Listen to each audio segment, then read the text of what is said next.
The big question that I have with St. John's, and I'm curious your take on this, is this something where Rick is building a program that can be sustainable when he eventually decides to ride off into the sunset? And I think that looking at the way that he coaches and what he's doing in the portal, like I got to imagine that he's got more than just a couple seasons left in him, right? There might be 3, 4, 5, but whatever it is, at some point when you have a 70-year-old head coach, you have to start thinking about what is going to happen beyond his tenure. Has he built St. John's into something that you think can be sustainable, or is this just a flash in the pan? Like, college basketball is better when St. John's matters in New York City, and he's made St. John's matter in New York City. Can St. John's matter in that city when Rick Pitino is not the guy leading them? I think they'll have momentum afterwards because, again, now you've got that fan base that has tasted winning again and how much it matters to them, how much they enjoy it. And specifically Mike Rapoli, who obviously will be involved in the Kentucky Derby this weekend. You know, he has vowed to help and did vow to help Rick Pitino when Rick took over the program. You know, St. John's alum who's got a lot of money, a lot of pride, lives in Florida, but obviously wants to get up and go to St. John's games and wants to go to a Final Four and things of that nature. So, yeah, I think there'll be an opportunity for whoever follows him.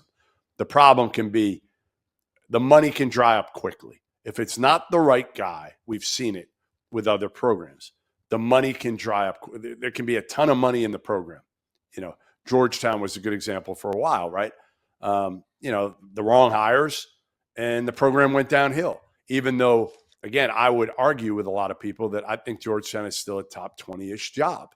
I really do with what they have resource-wise. The only downside of Georgetown is, you know, the pro arena not on campus. But other than that, there's so many players in the area. And I know it's changed now. With the portal, things have changed. It's probably not a top 20 job today, but I thought it was a couple of years ago before NIL became such a major component.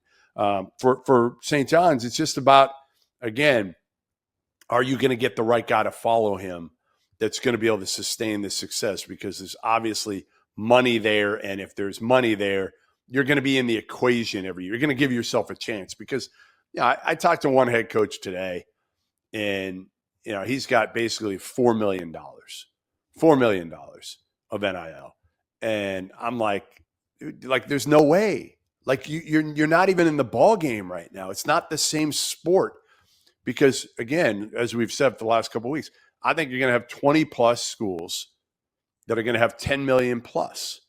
Well, like, again, can you get a little bit lucky? FAU did it a couple of years ago, right? And got to the Final Four with certainly, you know, no money for the most part, you know, players that nobody wanted. But, again, to sustain it, you better have money. You can do a one-off. You know, South Carolina did a one-off, you know, 2 years ago. And then look at what happened last year.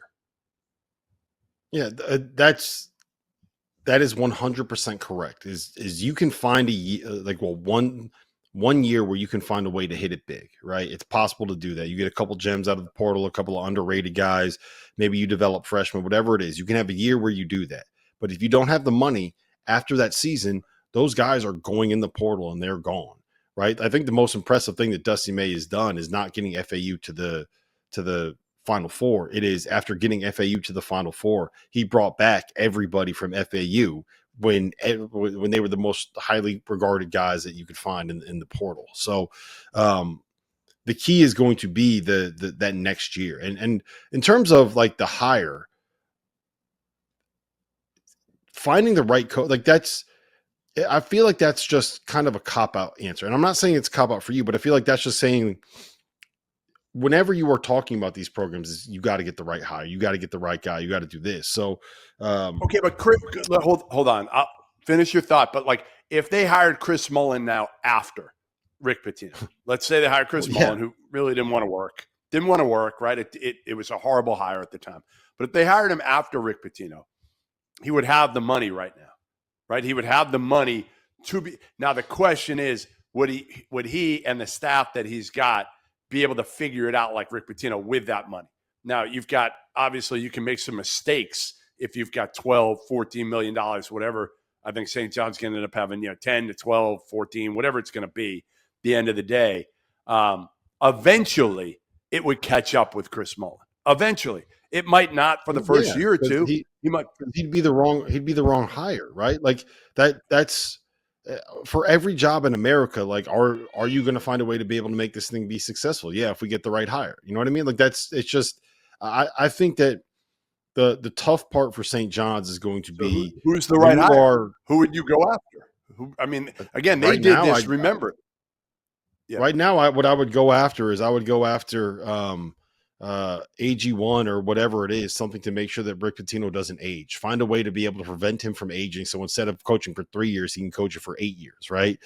Convince him that he doesn't have to do anything other than just kind of sit there on the sidelines and coach us and like make sure that we stay good. No, but the hard part is when so much of that funding comes from, like, there's a lot of programs out there that basically have a whale as a booster. And what I mean by that is, like, there's one guy with incredibly deep pockets who has maybe 3 commas in his net worth that paying $5 million, $6 million, $8 million into an NIL collective is like a rounding error for the money that he makes off of whatever money he has in the bank and whatever money the investments he has and making the money off of that. Right.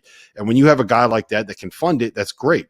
But what happens when he is not the one there anymore? What happens when he says, I want you to hire this coach instead of that coach, and the coach that he wants you to hire ends up being somebody like you mentioned Chris Mullen. Like, let's just say that situation happens where the money guy for St. John's says, you know what I mean? Like, it's more, I think it's a little bit more complicated than just saying you got to make sure that it's the right hire. You, like, the setup has to be right where the people with the money aren't trying to have their fingertips on everything that is happening in the program too much. Does that make sense? They're not going to with Rick. Right. With Rick, they're not going to bother. They're going to trust him, give him the money, and he knows what the hell to do with it. Here's what I'll say, going back to your point on how many more years he's got left.